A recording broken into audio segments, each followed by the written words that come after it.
Greetings, citizens.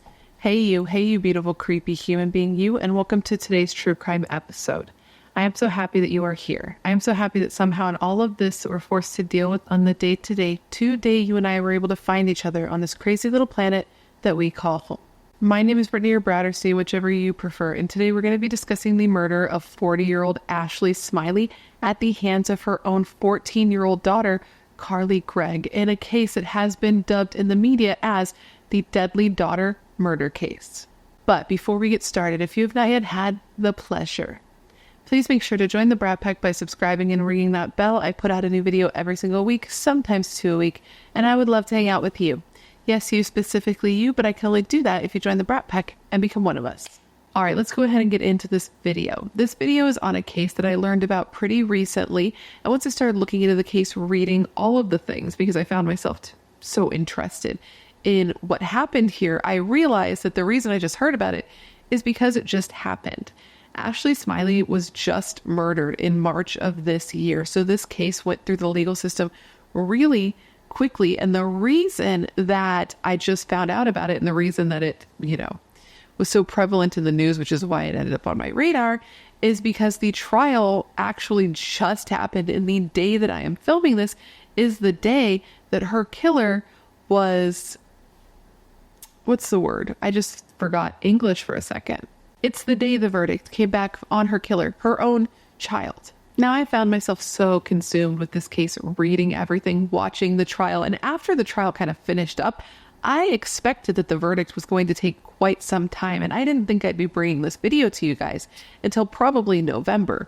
But yet here we find ourselves. So today I'm going to tell you the entire story. I read all the things and I watched all the things so that you do not have to. And at the end of this video, I want you to answer the question of the day. I'm going to give it to you now so you can have it kicking around in your brain as we go through the details of this case. But of course, I want you to answer once we have something to go on. But the question of the day is this. Do you believe that Carly Gregg should have been found legally responsible for the murder of her mother?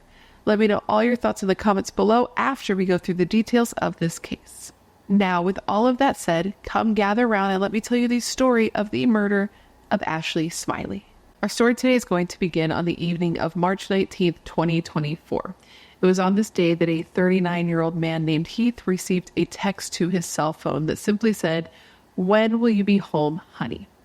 This text was coming from his wife's cell phone, and he responded to her letting her know that it would be a little bit longer, and then went about his business, finishing his workday before heading out and going to the home that he, his wife Ashley, and their daughter Carly shared. The home was located at the 200 block of Ashton Way in Brandon, Mississippi, which is a tiny city of about 25,000 people that's super close to the state's capital of Jackson, Mississippi. So he gets home, he parks his truck, and he enters his home through the garage. He kicks off his shoes, and then he tries to enter the home more thoroughly because it was kind of like an indoor outhouse. So he enters the garage, then he's inside the house, and there's a room that goes from the laundry room to the kitchen. And he goes to enter the space and is taken completely by surprise when there's a large flash in his face. And this was the flash of a gun going off. He literally had opened the door maybe 4 or 5 inches when somebody started shooting at him. So, he panics. He reaches out. He grabs the muzzle of the gun.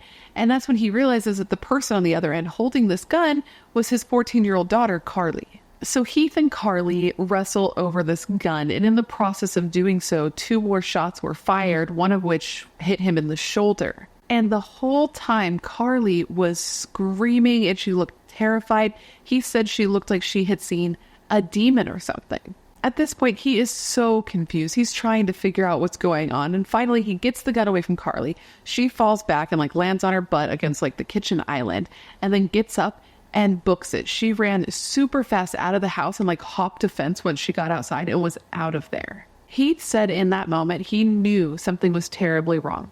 First off, the gun. That's a big indicator that something is wrong.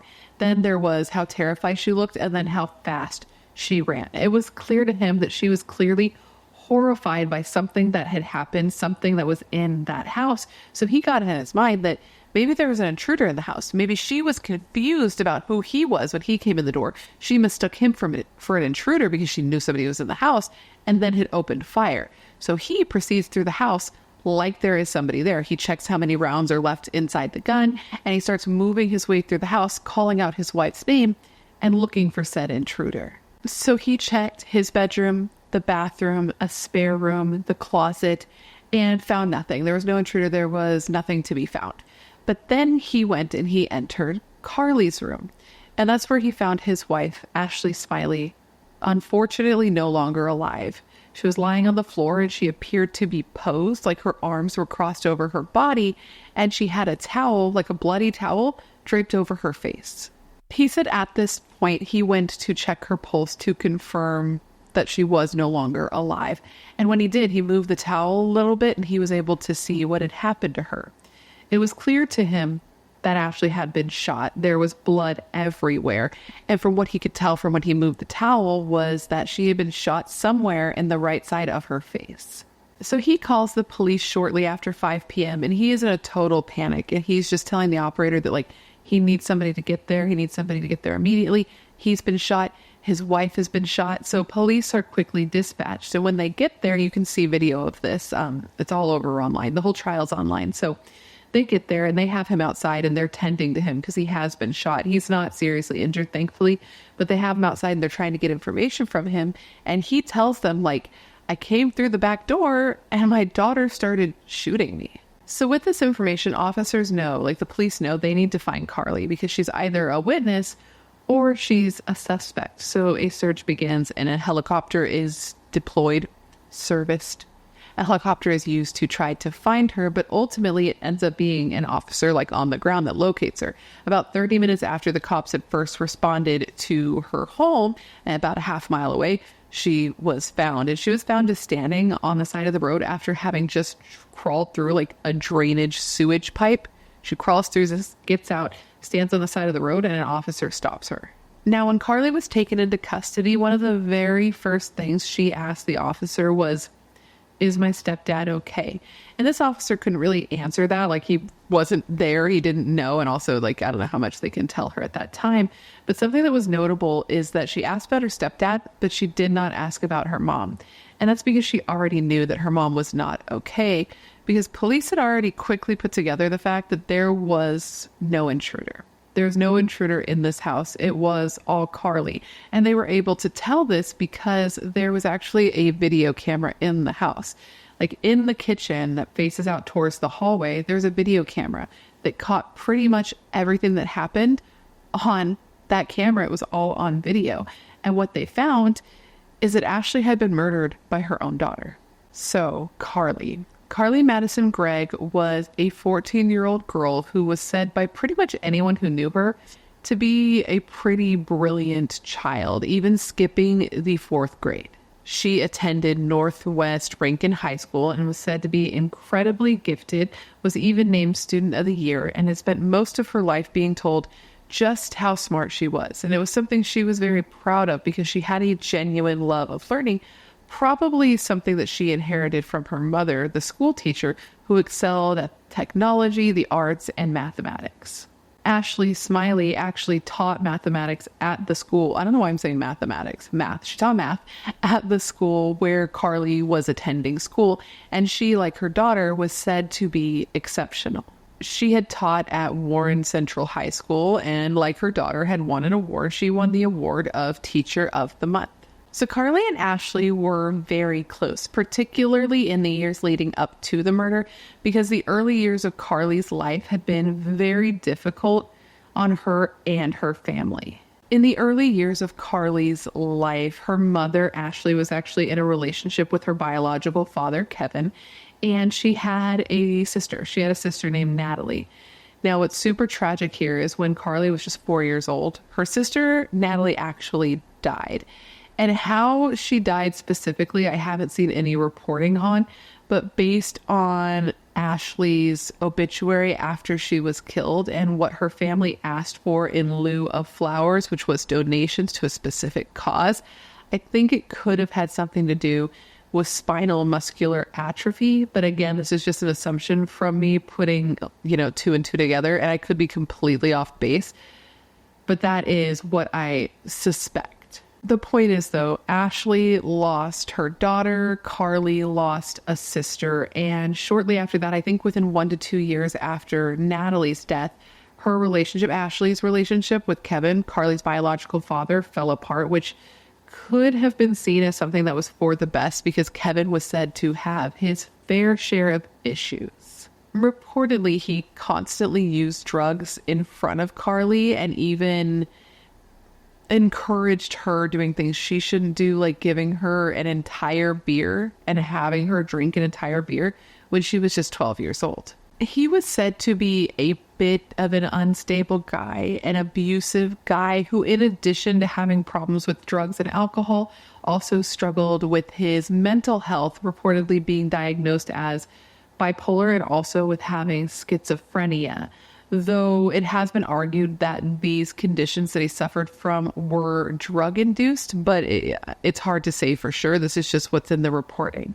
Regardless, though, his behavior scared Carly and scared Ashley. It scared Ashley enough that even after they were separated, she had now moved on and was with Carly's stepfather, Heath.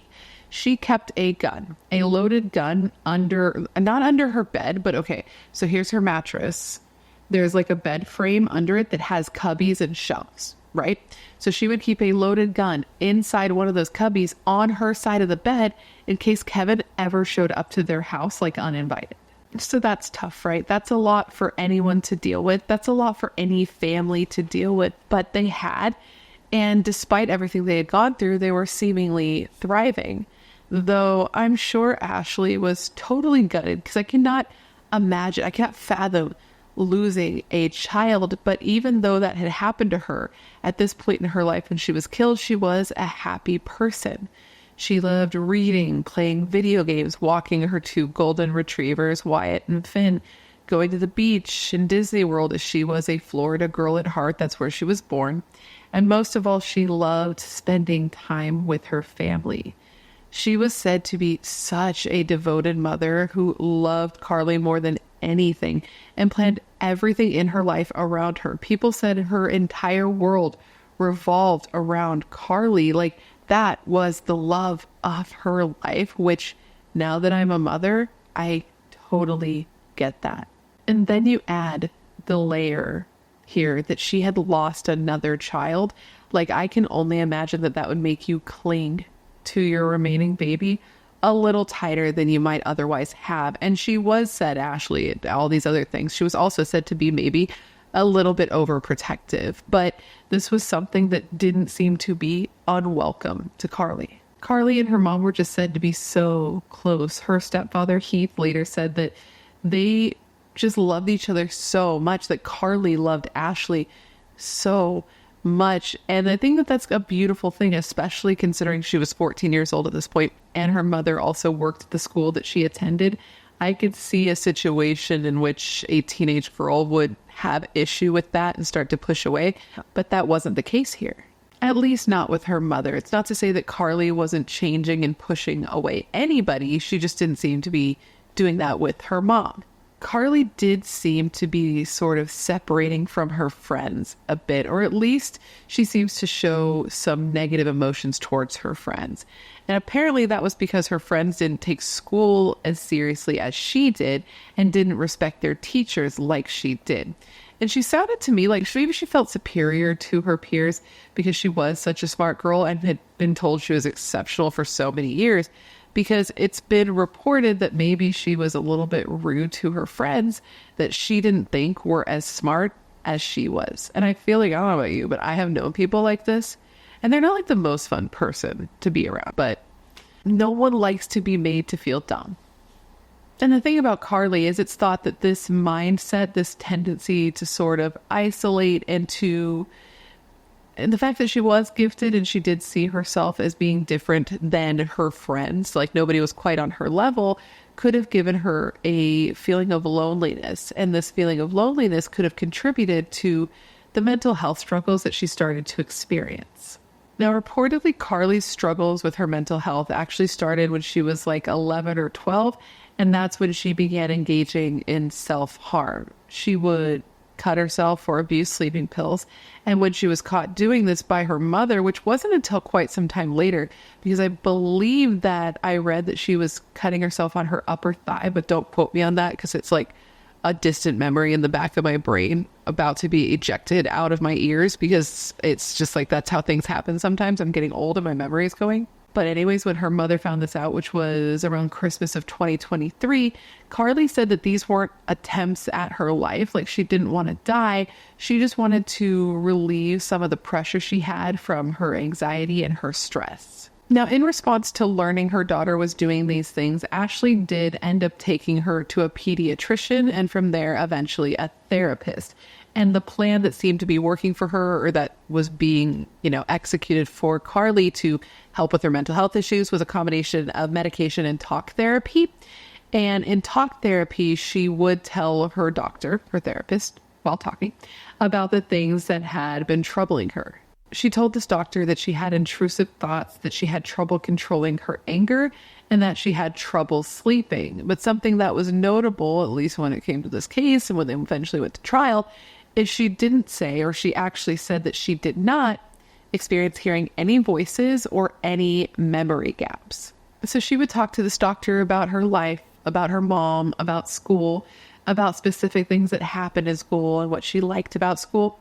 And they talked specifically about the book Crime and Punishment, which is something that the media kind of globbed onto once they heard about it, which I think has to do with the subject matter of the book, because the book is about, from what I know, I actually haven't read it, I'm so sorry, but from what I have read about the book that I have not read, is that it's about a smart kid who felt superior to his peers, or maybe it was like a smart person who felt superior to his peers and went on to commit a murder, basically.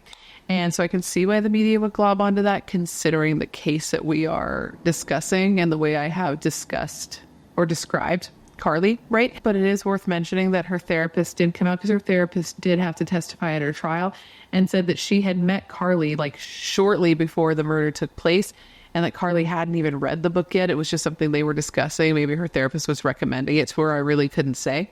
So it didn't really seem like it played into this case at all, but people really talked about it. So I felt like I should at least mention it, especially since we're talking about her talk therapy and this discussion was in her talk therapy. So anyways, that was the talk therapy. But as I said, Carly also was prescribed medication. And like we sometimes see, or at least I have seen when looking into cases and just like experience with mental health and things like that, when you're given medication, sometimes it takes a little bit of time to figure out the medication you should have and get it just right. So initially, Carly was prescribed Zoloft, and the dosage that she was given didn't seem to do much. She was still having mood issues, having trouble sleeping, having trouble eating. So they ended up upping her dosage, and that made her feel numb and flat and like a zombie. So because of that, just a week before the murders, Carly was actually switched, like her medication was switched. She was previously taking Zoloft, and now she was going to be switching over to Lexapro. And her doctor did give her very clear instructions on how to switch medications, like how to taper off the Zoloft and how to introduce the Lexapro in a safe way, because combining medications can be super dangerous. And it could be seen in theory and maybe also in practice that switching her medication was a good thing and something that should have happened, because at the same time that she was having her medication switched, she clearly was going through something, because the exact same day her medication was switched over, she had written something in her journal that was very concerning and gave an insight into how she was feeling mentally. And she wrote, quote, "I think I had a psychotic break earlier. The whole ordeal is quite silly. I actually spoke with one of the voices in my head. Well, I didn't hear them until earlier today, but I only do then. My particular friend and I were practically screaming bloodthirstily and ravenously. Thank God physical confrontation was not possible. I sound crazy."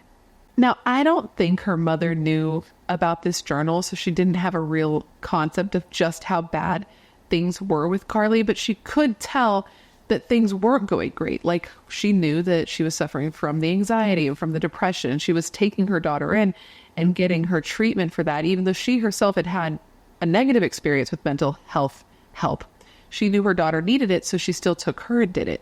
But that was being treated, and everything else that she was exhibiting, all the other behaviors she was exhibiting, seemed like normal teenage behaviors, like sneaking out, staying up too late, and most recently, smoking weed. But this is something her mom actually didn't know about. She learned that her daughter was smoking weed the day she was killed, which this brings us to March 19th, 2024, which in many ways was a totally normal day for Ashley and her daughter. Carly got up, she and her mother made tea together and then drove into school together, which was a totally normal start to any day. But it was once at the school that something sort of unique happened. So, you know how I said that Ashley worked at the same school that Carly attended? Well, that meant that she not only had access to her daughter at all times, but she also had access to her daughter's friends. Like, she could keep tabs on what was going on. And that access went both ways. So while at school that day, one of Carly's friends, who has not been named because they are a minor, so their identity was hidden even throughout the trial, but they were said to be basically Carly's best friend. Well, this friend had been worrying about Carly for a while now. They were said to be so worried about Carly that they felt compelled to go and tell Ashley what was going on. So that day they did. That day, this friend told Ashley that Carly was messing up. She was smoking weed and she was using burner phones, which Carly had said that these burner phones were to talk to friends, but her best friend found this to be very weird and very concerning. And when Ashley heard this information was super concerning to her as well. I can say from my point of view that if I heard my kid was using burner phones, I would have freaked out right then and there, because who do you, young child, need to talk to so secretly? Huh? That is suspicious. But basically, she learns this, she panics, and so that day, she's going to talk to her daughter. And so they drive home from school/work. They get home, and as soon as Ashley gets in the house, they talk a little bit in the kitchen, though I don't know what about. And then Ashley went into her daughter's room to start looking for anything that might be weird, and she ended up finding a box of vape pens. Now, we were actually able to see what happened next because of the camera that was in the kitchen. So basically, the camera's here, you see the kitchen right here, okay? And right past the kitchen, you see a hallway. At one end of the hallway is seemingly Carly's room, and at the other is her mother's room. So we see Carly in this video, and she is looking towards her bedroom, watching her mother go through her stuff. You then see Carly head in the opposite direction, which is where her mother's room was, where that loaded .357 Magnum was hidden in a cubby by her mom's side of the bed. Carly then walks by the camera with her arm like awkwardly hidden behind her back and heads into her room, where you can't see anything, but you can hear what happens next. You hear one gunshot, and then you hear Ashley scream. You hear another gunshot. You hear Ashley scream, and then you hear a third gunshot, and silence. She had shot her mother twice from a distance, but both of those shots had hit her mother in the face. And then once she was down, she walked over and shot her mom at point blank range under her chin. Carly then comes into the kitchen again, and she has her arm awkwardly behind her back, and you can see this in the video footage that it's clear she's trying to hide something from the camera. She goes and she sits on the stool, and then you can see her sort of set something on the stool behind her, and it's believed that she was hiding the gun and setting the gun down behind her. And then she takes out a phone, which turned out to be her mother's phone, and she sends a text to her stepfather, the stepfather that said, like, "When are you coming home, honey?" And she seemed totally fine. She wasn't freaked out. She didn't seem frazzled. She seemed totally collected when she sent this text after seemingly just murdering her mother. And the prosecution later said that she was cool, calm, and callous when she did this. So after sending this text, she got a response from Heath telling her that he wasn't going to be back for about 45 minutes. So she responded to him with a thumbs up, and then used her time, that 45 minutes that she was waiting for Heath to get home, to sit around, to play with her dogs, to sing with her dogs, to take down the camera that had recorded her and put it in the refrigerator. Why was that the best hiding spot you could think of? I really could not say. She also went on to try to get a hold of some friends, to text them, to call them. She ended up communicating with the friend who had told her mom about the weed and the burner phones. I believe they FaceTimed. And this friend could tell that Carly was upset, like she was visibly upset. And they told her, like, don't do anything stupid, don't hurt anybody. And Carly responded with, too late. She also wrote another friend saying that she had fucked up. And one other friend that she had been talking to said that they were going to call 911 because something was going on. And Carly told them not to. And that's because she was waiting for her stepfather to come home so she could shoot him too. Then there was one other friend that Carly had reached out to, and this person also hasn't been named because they were a minor, but this person matters because Carly texted this friend and said, I need you to come over. It's an emergency. And so the friend does. And when the friend gets to Carly's house, Carly asks this friend, like, hey, have you ever seen a dead body? Do you get squeamish around dead bodies? And this friend, having no idea what's going on yet, was like, no. And so Carly brings her inside and shows her her mother's dead body, telling her that she had put 3 bullets into her mom and that she had 2 for the head and 1 for the chest of her stepfather, Heath. Carly then told this friend to go wait outside because Heath was just about to get home. And then, we know what happens next. Heath got home. He tried to enter his home and all of a sudden he starts getting fired at. He said everything happened so fast that whole time is just like a blur to him. And in this blur, even though he was shot in the shoulder, he was worried about Carly, asking her if she was okay, worried that someone was in the house trying to hurt her. And he said to him, it was very, very clear that something was seriously off with Carly. And for anybody who's worried about Heath because he had been shot, he was fine. Luckily, the bullet just grazed his trap muscle, which, that's this guy. There's no mice on my shoulders because I got so many traps, it's this muscle. And the bullet just grazed it. So he didn't need surgery or anything like that. But if you think about how close the trap is to the head, he's very lucky. Let's just say that. Now, after Carly shot Heath, she again took off running. Apparently, she and her friend both took off running in a panic, having, the friend's like, holy shit, what just happened? And Carly's like, I know what just happened. I need to get out of here. And reportedly, they went to a nearby house for a period of time before why do I keep wanting to say Harley? Oh, because of Heath. Heath and Carly. Harley. That makes sense. Anyways, Carly was at a house nearby before finally being picked up by the officer on the side of the road. She was, arrested and initially taken to a youth detention center where she was given a drug test that did come back as positive for weed before being moved to the Rankin County Juvenile Detention Center where she was held on a $1 million bond. Now, I don't think I need to tell you that people were shocked. It's pretty obvious that that would be the case, yet here I am telling you how shocked people were. But it was particularly shocking that it happened to Ashley because she was the type of person that just had strength and compassion, and she was an inspiration to anybody who was lucky enough to know her. And a neighbor of hers said of the murder, quote, you can't fathom those kind of thoughts. You just wouldn't think the child would do anything like this. It just feels like there's something missing. There's something wrong. It's like a level of caution that you don't think something like that would happen. And I think that that's exactly right, that there's a level of caution that something like this would not happen to you. Like there's no way that Heath or Ashley could have thought that Carly would do something like this.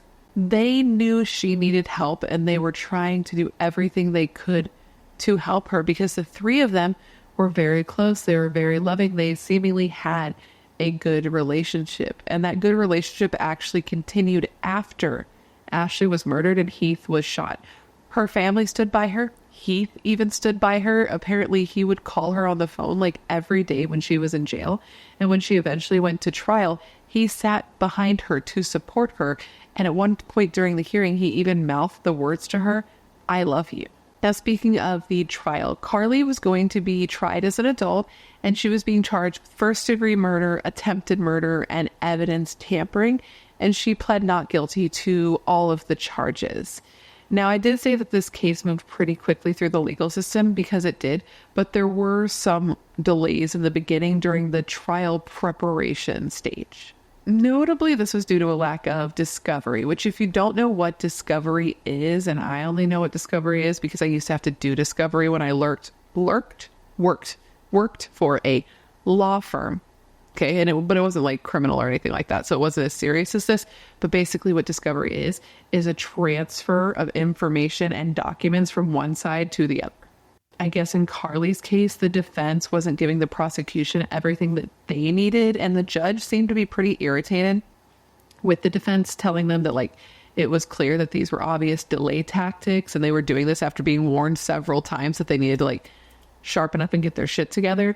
But the defense was like, listen, I'm pretty sure the only thing we didn't give them is Carly's report on her mental health status, which does seem to be a pretty important thing not to pass over, but they were saying that it wasn't ready yet. And they said specifically of this quote, I don't think we are missing anything. We're just missing the report and we're going to get that as quickly as we can, which sounds to me like a contradictory statement because you say you don't think you're missing something, but this sounds like you are clearly missing something. And it was pretty ironic that the defense was not giving over all the discovery that they needed to get because they had already tried to file a motion to get Carly's charges like dropped because of the prosecution not giving the defense the documents they needed. Notably, it was texts between Carly and a friend. But it turned out that this stuff had been given over to the defense, and the judge, I don't think the judge liked this defense lawyer or something, because the judge was not happy with the defense accusing the prosecution of doing something like this, and said of this specifically, quote, when you accuse a prosecutor of a Brady violation, if she had in fact committed a Brady violation, she'd be terminated. That's a serious allegation. Like I said, the judge just seemed to be not having it with the defense, and throughout most of the trial seemed annoyed by the defense, to be honest. Like everything they asked for, the judge seemed annoyed by. Like the defense asked if the public could be kept out of the courtroom. Basically, they didn't want the public to be there. They didn't want it to be aired, etc., etc.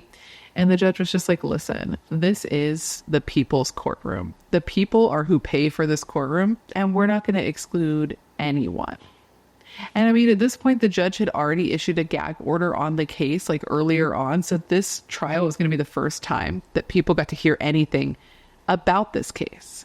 Now, prior to the trial, Carly was given like a competency evaluation to see if she was competent to stand trial, because her mental health was going to be quite the discussion when it came to her case. But she was found to be competent to stand trial. When it came to her mental state, it was more going to be discussed whether or not she was mentally well when she committed the murder and the attempted murder due to medications she was taking at the time the crimes were committed. But when it came to the competency, this wasn't really a factor at the time. And the defense even ended up saying that like the competency hearing was a waste of time, essentially. Her attorney said that it was a waste of government resources because they had never said that she may not be competent to stand trial. They just wanted to move forward. So a trial would happen, and the prosecution was going after life in prison. Okay, they had initially reached out to Carly and her team, her attorneys, and they offered her a plea deal where if she was to plead guilty, she would get just 40 years in prison. But Carly ended up turning this plea deal down. And before the trial started, the judge, sat down with her. No. Talked to her and was like, listen, you understand that if you move forward with this trial and you're found guilty, you can get up to 93 years in prison. Like, you understand that, right? And Carly, who was competent to stand trial, said that yes, she did. So with that, the case would be moving forward, and the trial began on September 16th, 2024. So just a week ago now.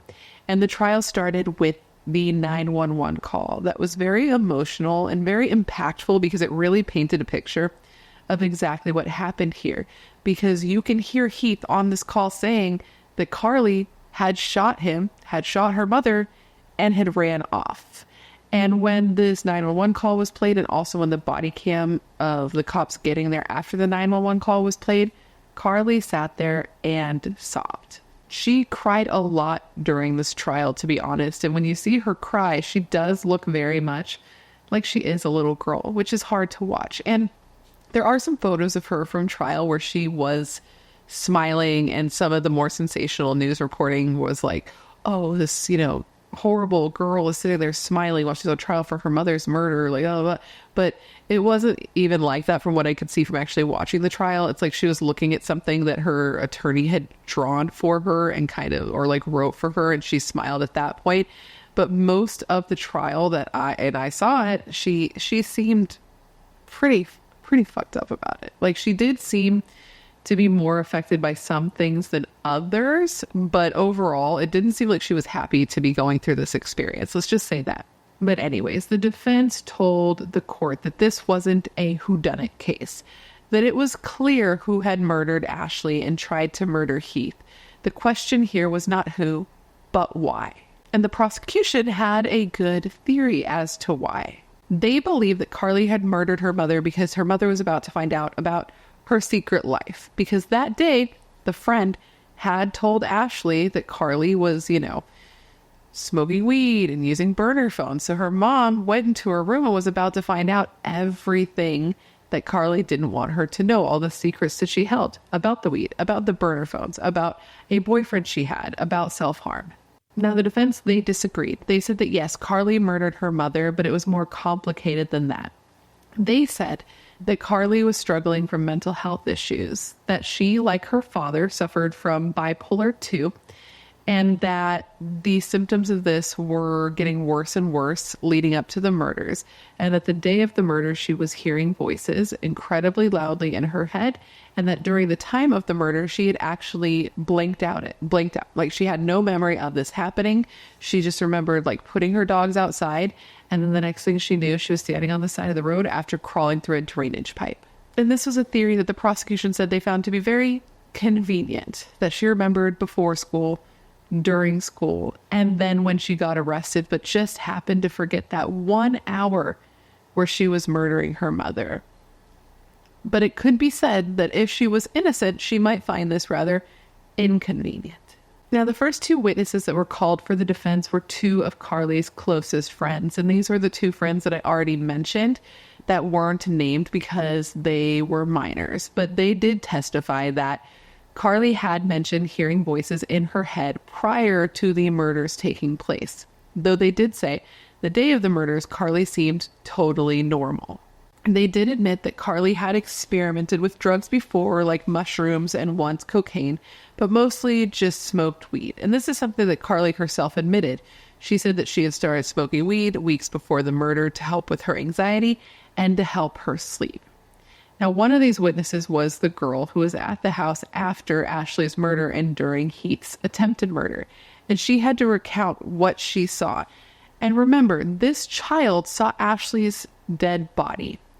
I cannot imagine that trauma for both her and for her family. It's so horrible that she had to go through that as like a kid, especially considering this girl also has some guilt because she's standing outside. She hears Heath pull up and she doesn't warn him. Now, Heath did also testify at this trial, and his testimony was very loving towards his stepdaughter.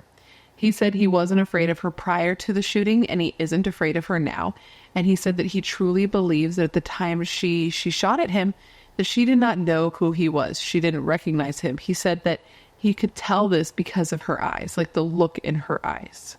He said that Carly is just a sweet little girl, a happy girl, one that he'd never seen be angry. She was just sad and anxious, and they were worried about her and her mental health. Apparently, they were specifically worried that she would end up having the same mental illnesses as her father. This is something that reportedly the entire family was worried about. Carly herself was terrified of ending up with the issues that her father had, and her mother was terrified of this as well, and often expressed that she was worried that this may happen. And it was especially worrying for her when she started to see that Carly was struggling with mental health as well. Now, because her mental health was such a topic of conversation in this case, of course, there were doctors that came and testified for both the prosecution and for the defense.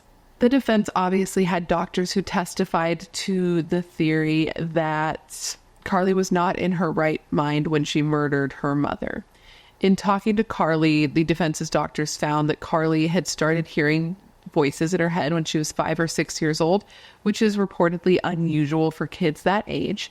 And she said that she didn't hear several voices. She just heard one specific voice. And this was the voice of a male, a man or a boy, whatever. And she said that this guy wouldn't tell her to do things. He never told her to hurt her mother or her father. He would just mostly make snide comments to her. They stated that Carly had a close but complicated relationship with her mother. She loved her mom and she wanted to please her mom at all times. And that's why during that car ride, when Ashley told her that she knew that Carly was smoking weed and that she was going to search her room, Carly went into a mental health crisis and panicked, and that's when she blacked out. Carly said that she remembered getting home. She remembered letting the dogs out, and after that, it went totally blank. And the doctors who testified for the defense attributed this to her mental health changing, her highs getting higher, her lows getting lower, in combination with the change in her medication. Because you may recall, she was given instructions from her doctor on how to properly switch medications, how to wean off of one and start up another slowly. But she didn't do that. She just started completely like cold turkey switch medications, which is not a good thing to do. And now she had done something that she couldn't take back and that she seriously regretted, and said that she felt queasy whenever she heard about what she did. Now, the prosecution's expert disagreed. The prosecution's expert said that Carly was diabolical, and even said like straight up, like, listen, I know I said diabolical and I stand by that statement. And it is especially true considering the way she lured her stepfather back to that house. And he said specifically of this quote, when she did that, to me, that was very specific and diabolical. And that to me is not consistent with a dissociative spell. It is not consistent with psychosis, and that is not consistent with mania. He added that Carly had narcissistic traits and that she did not fit the legal definition in Mississippi. That did not sound like a real word to me for a second. Mississippi. She did not meet Mississippi standards for insanity at the time she committed the crimes that she committed, because it was clear that she knew right from wrong. There were clear examples of planning, of hiding, of just knowing what was right and wrong, right? And the videotape where you could actually see her moving around and the text she sent to her stepfather were evidence of that to this doctor. He also said that he highly doubts that Carly has bipolar 2 like her biological father does, and said that he doubts that the Lexapro that she was prescribed would be responsible for a psychotic break of this magnitude. And he said specifically of this, and I quote, "It's a very low dose, a very short amount of time. I do not believe she has bipolar disorder, so it really does not make sense to me that such a low dose pushed her into a state where she could not understand the nature, quality, and wrongfulness of her actions." The court also heard from the doctors that Carly was meeting with prior to the murders taking place. They talked about the fact that Carly had major depressive disorder and adjustive disorder, but noted that the depression was not chronic. They also noted that while having these sessions, Carly would have to fill out a questionnaire about her mental health, which is something that they're doing now. I know that the last time I went to a doctor, I had to do this as well.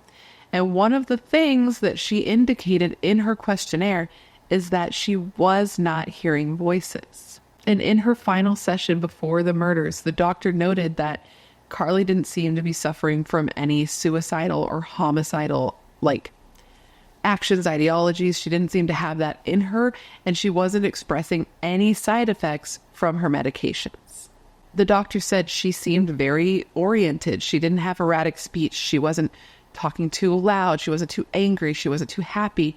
She said that Carly seemed totally normal.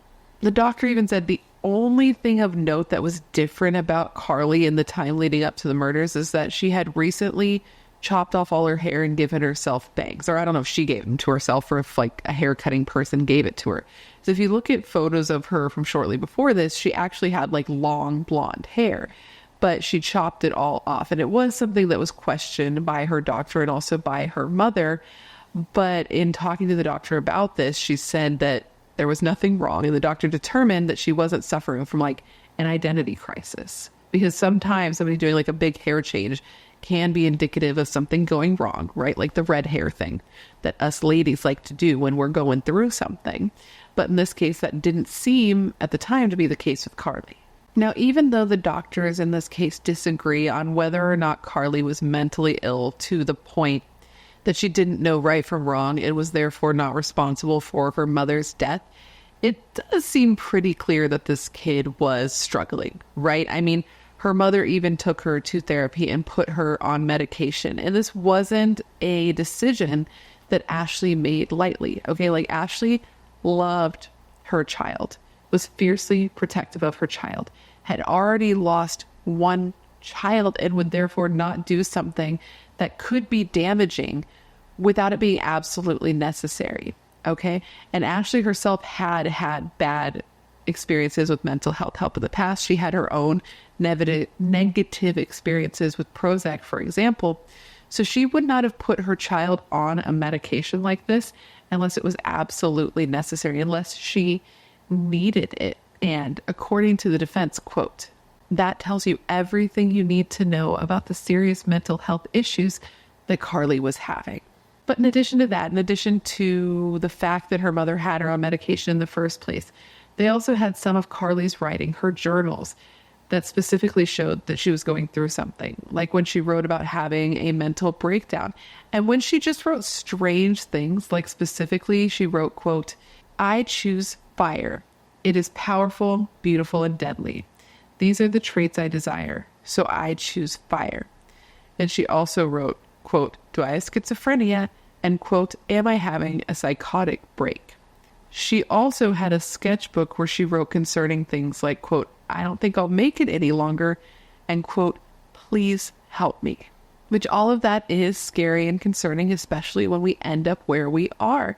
But there's also evidence that shows this is something that Carly had thought about doing for a while, because one her friends like testified at court, or maybe it was through text messages. I forget, but basically Carly had been talking to a friend back in February and said like to this friend, yo, I almost murdered my parents because of how psycho I've gone.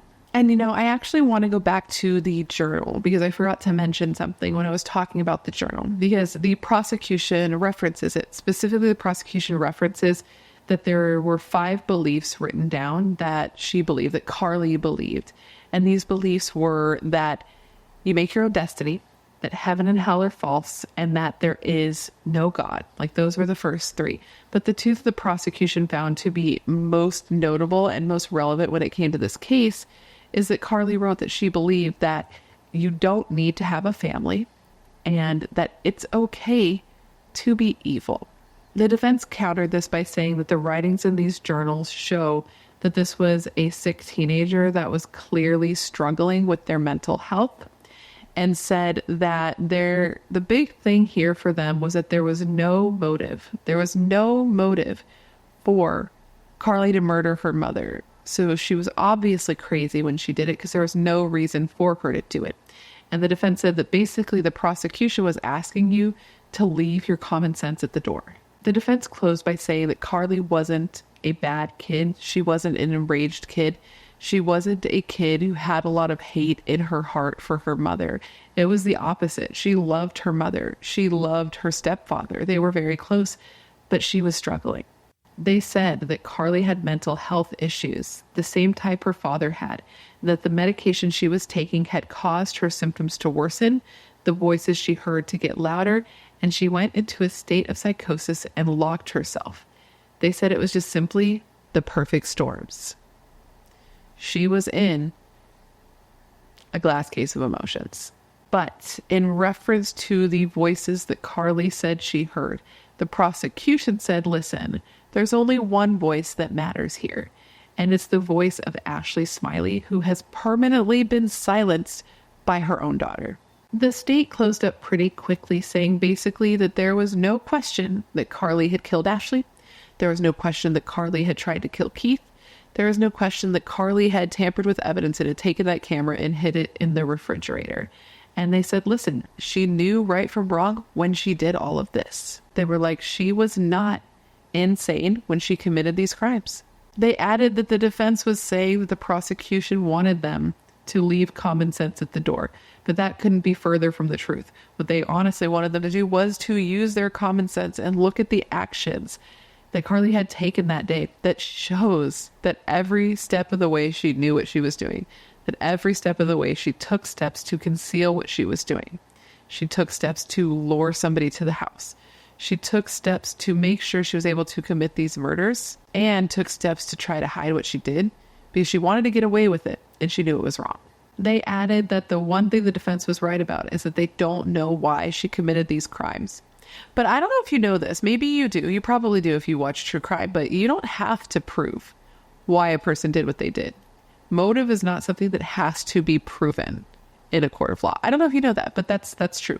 So they said, listen, you're right. We don't know why she did what she did, but we know she did it and we know she's dangerous. She might look like a sweet little girl, but she's anything but. And because of that, we need you to find her guilty of the crimes she's been charged with. So the jury was sent to deliberate on Friday, September 20th, 2024. And they were given the options of finding her guilty of the charges or not guilty by reason of insanity. And after just 2 hours, they came back with their decision. 2 hours. I was honestly shocked by this because I'm watching this. I'm like, this is going to take a while. This is going to take a while. It did not. And I find it to be particularly strange because of her age. I would have just expected them to go back and forth a little bit more and to lead with their emotions, honestly, because when it comes to kids, it seems like it would be difficult not to. And speaking of emotions, once they came back with their verdict prior to the judge reading the verdict, the judge made a statement where they were like, listen, I know that you guys feel strongly. I know everyone feels strongly, but here's the thing. We have to maintain order in this court. Anybody who exclaims, if you exclaim, that's a problem. If you exclaim, anyone who exclaims, you're going to get 30 days in jail for every exclamation. So if you feel like you cannot keep yourself in check, I need you to leave. Would anyone like to leave? And I don't think anybody did leave, but he was like, I know that this is going to be controversial no matter which way it goes.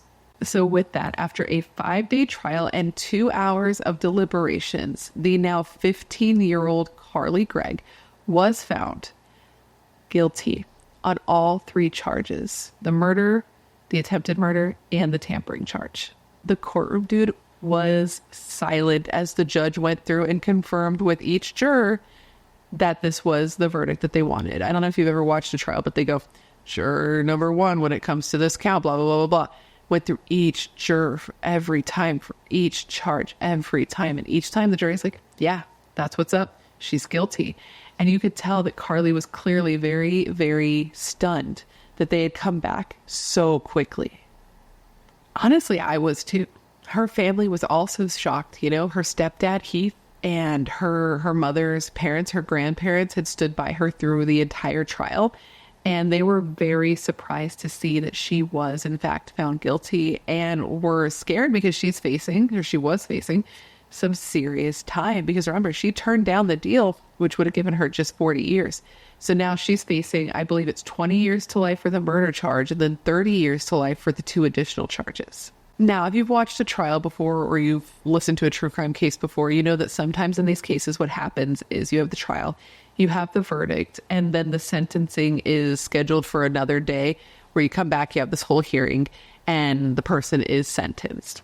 Well, that's what I expected to happen in this case, but that is not what happened. Instead, the judge decided to immediately start the sentencing phase. So the same day that she found out she was guilty, she was going to find out her punishment.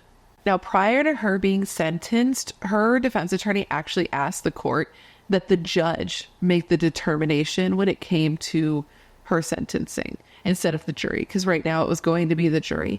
And basically the reason for this is when the jury does it, they're just deciding if she's going to get life or if she's not going to get life. And life in prison can be super subjective because you don't know exactly what it means, right? Life can mean literal life, or there can be new legislation passed. It happens all the time, especially when it comes to minors.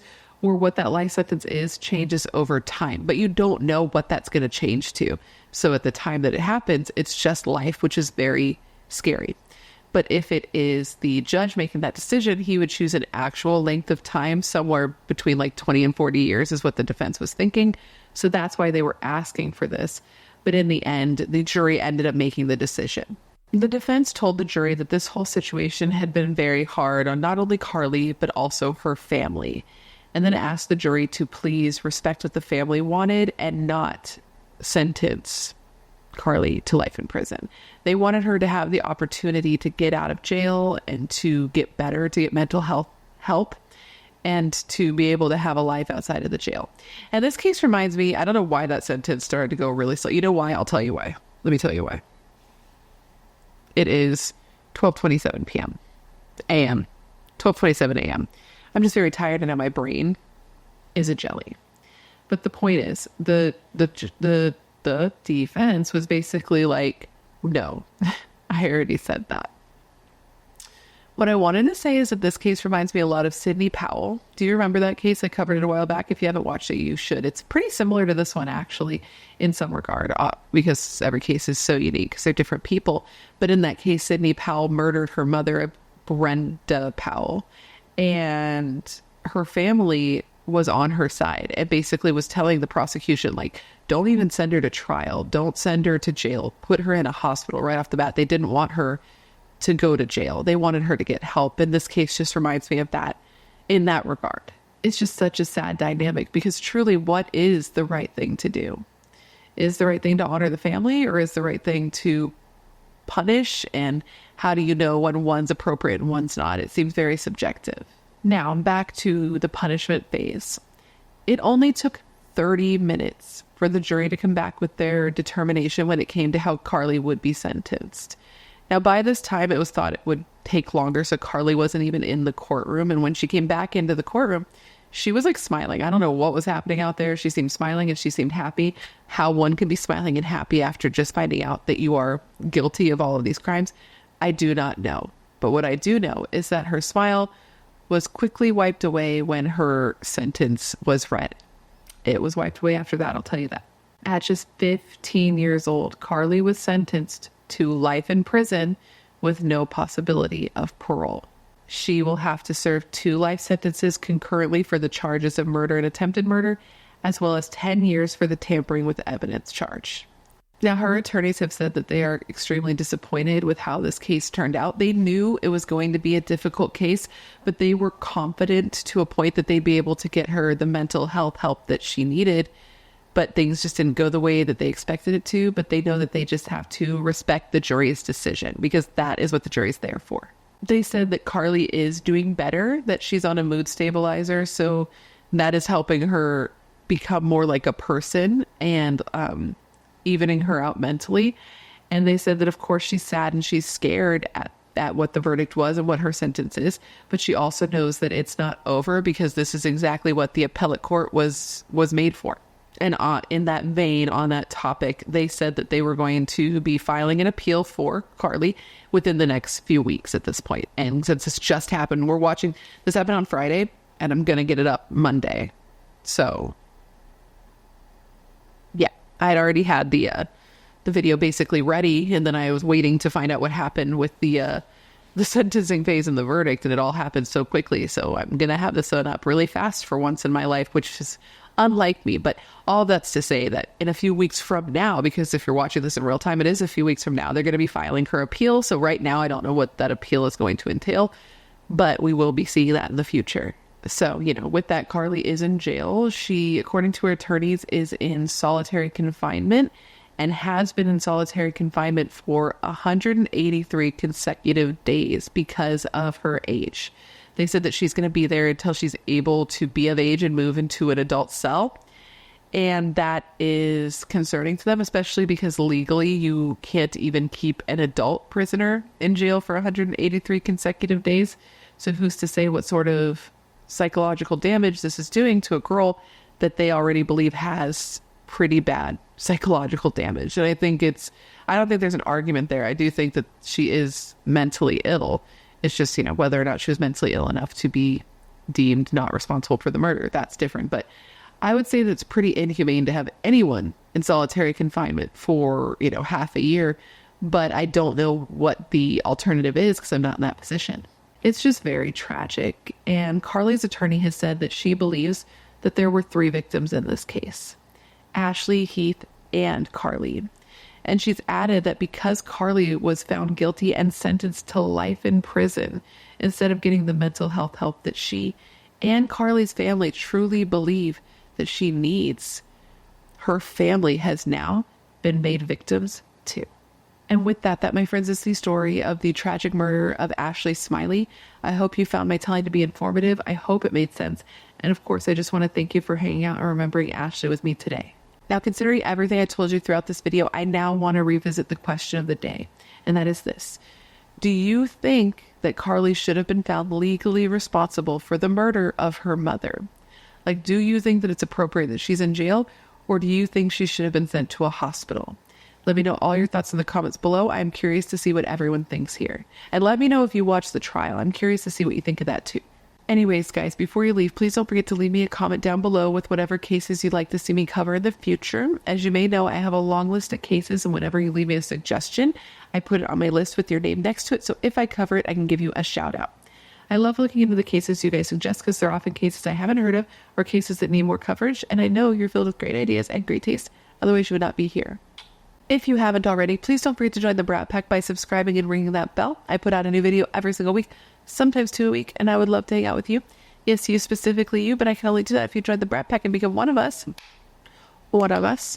One of us. One of us.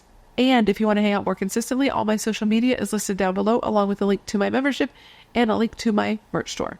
And now with all that said, I just want to thank you for being here when you could literally be anywhere else in the world. That is tight. You are tight. Please stay safe and be a better person than you were yesterday, and I hope to see you in my next video. Bye.